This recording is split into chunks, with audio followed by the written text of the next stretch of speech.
Open a browser and search for Play Store icon, then select Images and download Google Play Store icon. Once it's successfully saved in your Photos app, now open the Shortcuts app on your iPhone. From Library, tap this plus icon to create a new shortcut. In here, slide to the left side and select Web. Select Open URLs. Tap this URL box and type here play.google.com. Tap on Done. And now tap this arrow icon, select Rename, type here Play Store. Tap on Done.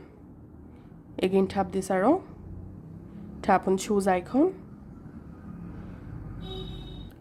Pardon my mistake, after renaming, tap this info button, tap on Add to Home Screen. In here, select Image, tap on Choose Photo and select Play Store icon. Then tap on Add. And as you can see, the Play Store successfully installed. Now you can easily use or open Play Store from your iPhone just like this. Thanks for watching.